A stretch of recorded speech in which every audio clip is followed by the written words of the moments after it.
So if this is your first Thanksgiving and kind of holiday season since having surgery, it can be a difficult time to go through. This time of year tends to be filled with a lot of our favorite foods and a lot of my favorite foods and goodies. And a lot of times those foods are, extra high in calories and fat and sugar, and are usually kind of the foods that we think of limiting.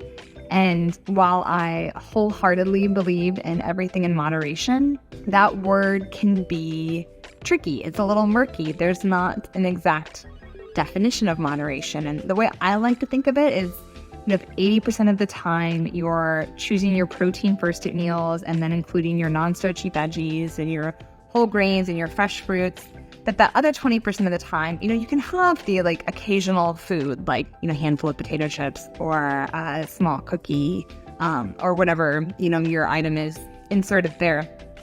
But there is also a little bit of a loss that we experience from not being able to enjoy some of our favorite foods in the same way, and I'm not even saying just overindulging necessarily, but just having some foods might be really difficult for you to tolerate at this point.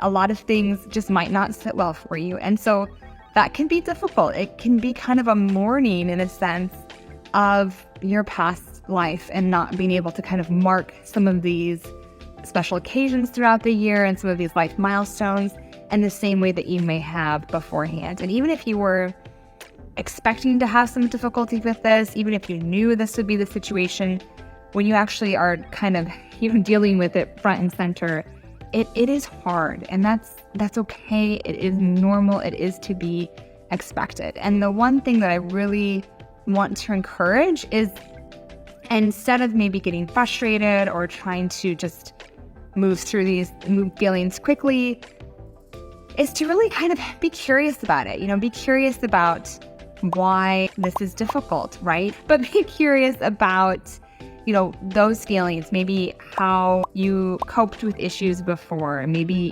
having food was part of that coping mechanism. For a lot of people, that starts in childhood. I know in our house growing up, if you skinned your knee, a lot of times you got a piece of candy to make you feel better, or, you got a bee sting, you got a popsicle afterwards, not fun things were tried to, be kind of covered up or made you feel better with certain foods. And really after surgery, that's difficult and really something that we kind of want to move past. But being curious about those feelings, noticing what's good, what's bad, is hard for you. What really makes you feel stressed, and taking that time to kind of sit in those feelings instead of trying to move through them quickly can really help you in the long term and, years down the road, to move through these feelings of life and not have that same reliance maybe on food to cope. And so I just want you to kind of know that, all feelings are normal. It can be difficult, and to just take your time, enjoy this holiday season, but know that it might come with some difficulties, and that's okay too.